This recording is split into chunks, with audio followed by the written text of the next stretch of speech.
Hello everyone, welcome back to Gab's Collection. Today I will be unboxing something that I waited over a month for. So what I'm going to be unboxing is actually my first vintage Star Wars purchase ever. But it took a really long time to get here, so between the time that I ordered it and now, I got into collecting a bit more and got some of the smaller figures. But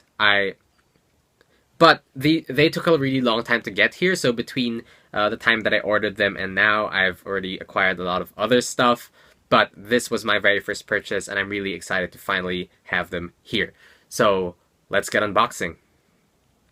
And I'm really excited to finally have them here.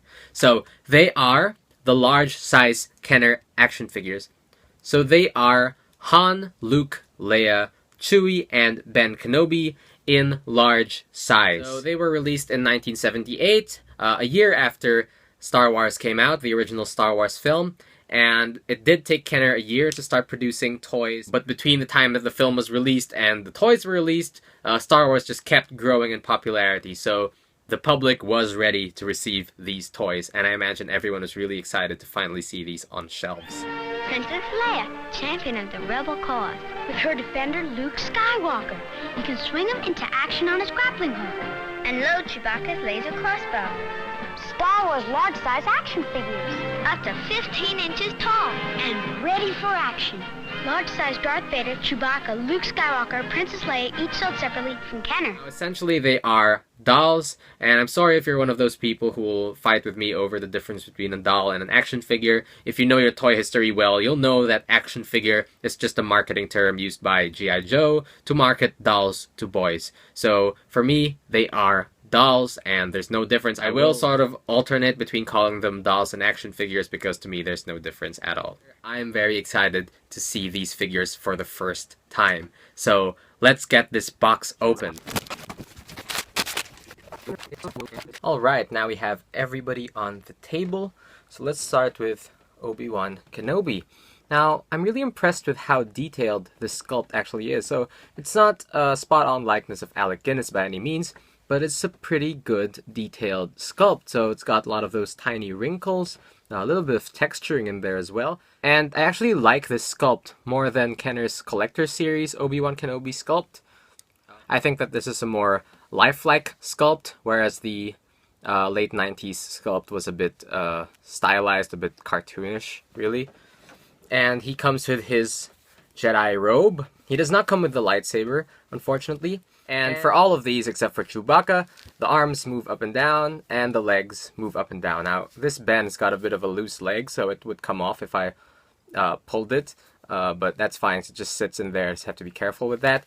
And this lot came with his brown boots. Okay, now with these ones, I like to put a little bit of just regular baby powder on the feet so that the boots slide on more easily. So let's put a bit of powder on that, and we'll get his right boot.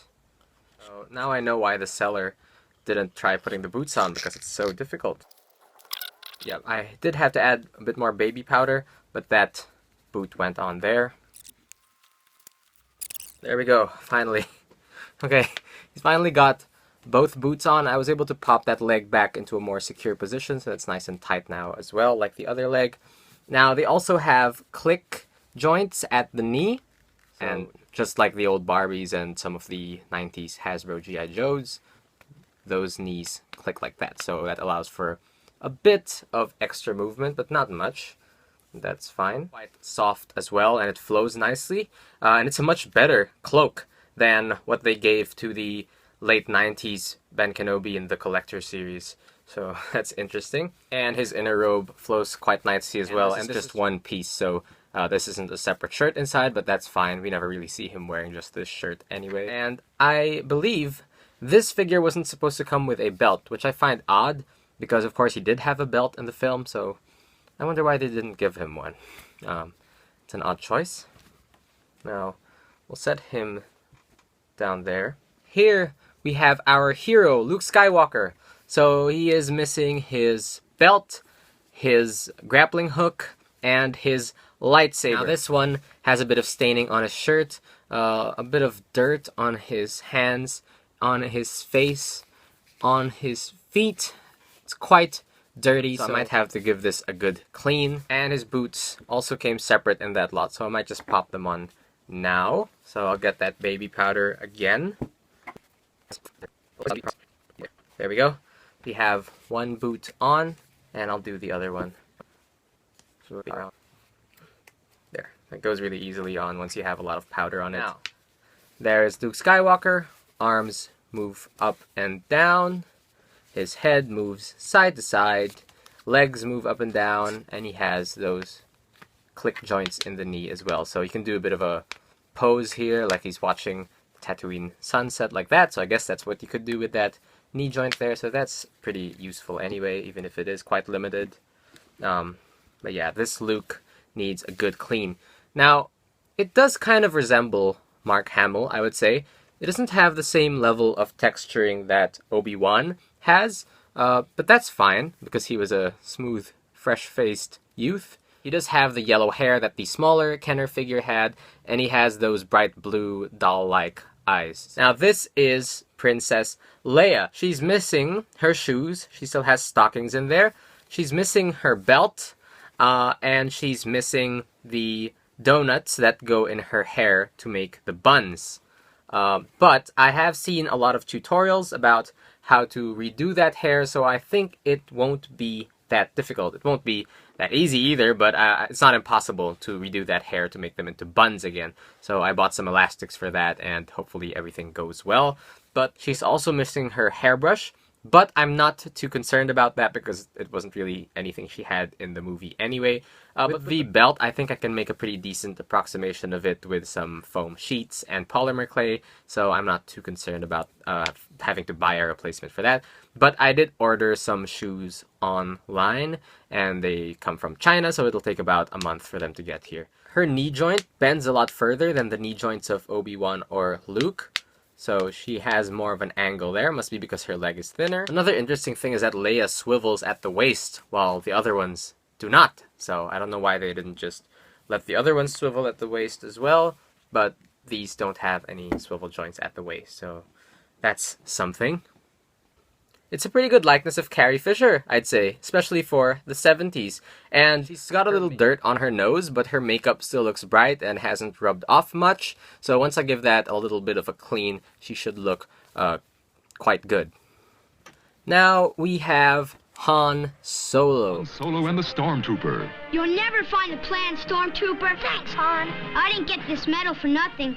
Large-size Stormtrooper R2-D2 C-3PO Han Solo, each sold separately from Kenner. This sculpt was famously reused for the Indiana Jones doll or figure, obviously because it was also Harrison Ford, except that Indiana Jones had a different haircut, so it was kind of odd that they reused this without changing the hair, but that's Kenner for you. Oh, a snake pit! Get me out of here! Now! Indiana Jones, a large-size action figure from Raiders of the Lost Ark collection, new from Kenner. It does resemble Harrison Ford to a pretty good degree. I think maybe at first glance, even without the clothes, you could sort of guess that this was supposed to be a Harrison Ford likeness. And there is some texturing on his face, which the Luke doesn't have really when I rechecked, and the Leia doesn't have. So he has a little bit more texture to his face, makes him look a bit more mature, I suppose. And that hair is sculpted quite nicely with those waves in there. There's a bit of dirt on his face, which I will wipe off later. Now, obviously, Han Solo is missing his vest, that all-important vest. Now, this doll was supposed to come with a fake leather vest. And that's odd, because in the film, Han Solo doesn't wear a leather vest, he wears just a fabric vest. But I have bought some fake leather material that I think matches well enough with the original Kenner vest, so I will be making a new vest for my Han Solo. And he's missing his belt, which is supposed to go around here with the holster, and his blaster. And he's also missing the medal. He has his boots though, but that belt. So I did say that I picked up an Alden Ehrenreich Han Solo figure and cut out the belt and holster with the blaster in it, so that I could put it on this Han Solo. So I'm just gonna get that for you right now. Okay, this is the belt of the Alden Ehrenreich Han Solo figure. So I cut it out, and there's no snap on it to make it close again, but I can figure out a way to do that later. But let's see how it fits on our vintage Kenner Han Solo. Right, that is a pretty good fit, I would say. As soon as I find something to fasten this to the back, it should be a suitable replacement. Now let's see if the blaster even fits in his hand. So I'll take the blaster out of that holster. So he can hold it quite well, just like how he could hold the original blaster that came with this figure. And because this is a sculpt of Han Solo's blaster, it just looks right. So it fits quite well with this figure. Now this belt is a brown color, as it was in the film, but the Kenner version had a black belt. I'm still figuring out if I want to paint over this with black or just leave it as is. That's something for another day and another video. But I will be replacing that vest, and I will make a new medal for him out of polymer clay and a bit of fabric. But I'm quite happy with how that blaster just fits in his hand like that, and the fit of the belt. So the Alden Ehrenreich Han Solo figure cost me about $8 Australian. And that's a lot less than how much a reproduction or an original belt and blaster for this Han Solo would cost me. So I am pretty pleased with that. Now here is Chewbacca. So Chewbacca is the largest of these large size action figures or dolls. He stands at about 16 inches tall, a bit taller than Darth Vader. He's basically just these huge chunks of plastic, and his legs still work well, but the arms are a bit odd. So the arms are held together by zip ties or elastics on the inside. I forget which one it is.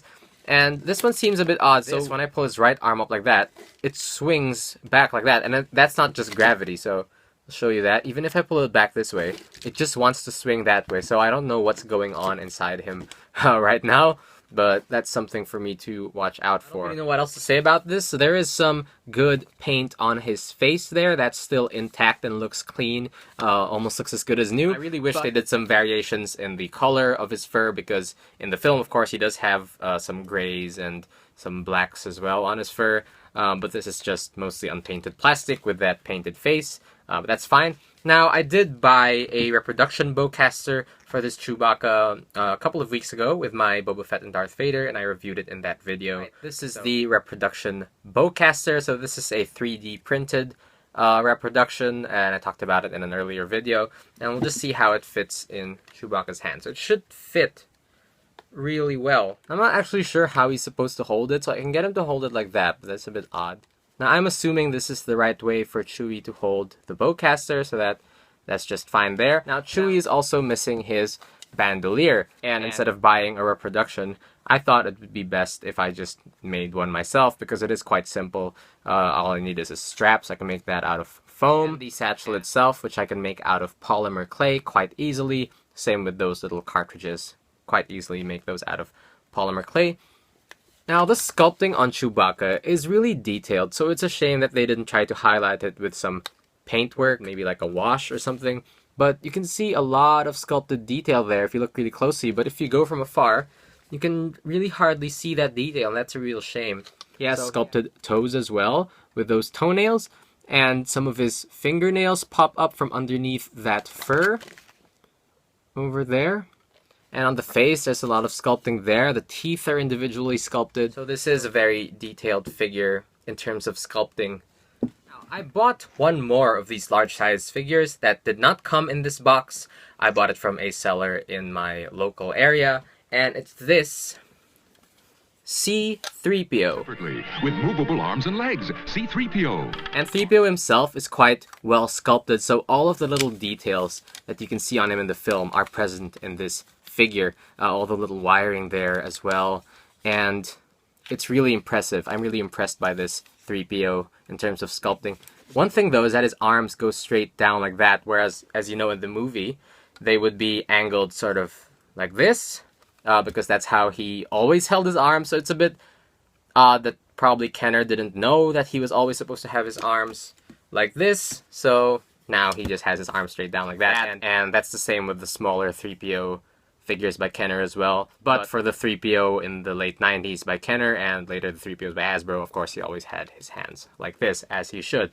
But it is interesting, and I guess it's a way of telling at first glance if you're looking at an old Kenner, because his arms are straight down like that. Now, a lot of his gold coating has rubbed off, so unfortunately there's a lot of those marks there. and there where you can see the underlying plastic coming through, but I think it just makes him look very worn, and it adds a bit to the character of this figure in particular. Kind of looks like how he looked when he was on Tatooine, getting all sandy and whatnot. But it would be nice if I were able to somehow recover those spots. I don't know how I would do that. Maybe I would need a special chroming pen that's different from a regular metallic gold pen. And his joints were really, really loose when I got him. So I got this about 3 days ago. His joints were so loose you couldn't even keep his legs up like this. Same with the arms. So I just took a bit of gold thread and wrapped it around the inside of those joints like I did with Darth Vader. And now he can pose with no problem. So he can stand up just fine now. But when I first got him, it was a bit precarious to get him to stand. But he is missing half of his thumb there. And I will be replacing that with Milliput 2-part epoxy. But painting it will be a bit trickier because my metallic gold pen doesn't really match this very shiny gold, so it will look a bit out of place, but at least he'll have a thumb. So still hopeful about that. It's a very simple thing to sculpt because on the other hand you can see it's just a straight sort of tube with a bit of a taper on top, so that shouldn't be too difficult. But there is C-3PO, and he fits quite nicely with the rest of these figures. So 3PO was one of the later additions to this line, as was Han Solo, which I find odd. So the original 5 were Chewie, Leia, Luke, Obi-Wan, and Vader. I think it's been a long time coming now. I finally have these characters in this scale, and even better that they're in the vintage line now that I'm collecting vintage Star Wars. But really, this was my first vintage Star Wars purchase, but it did take so long to arrive, so it really led me down this rabbit hole of collecting the smaller figures as well. I've always had my heart set on collecting 1/6 scale or doll-sized figures. I think it's because I like them having removable clothes, and clothes that you can actually feel are fabric. The shoes, the weapons, and accessories are large enough that you can see all those little details. And I feel like these are made for a different kind of play than the smaller figures were. So I guess if you were a kid, maybe you would get a bit more of a personal attachment with these because they are a bit larger. I don't know about that. That would vary depending on the person. Now all I've got to do is give these a good clean, replace some accessories, find some new accessories, and do the hair for this Leia. And then I'll update you with a new video showing my progress for these figures. Yes, I'm quite happy with the figures that I've got. I'm really happy with the deal that I got for these figures.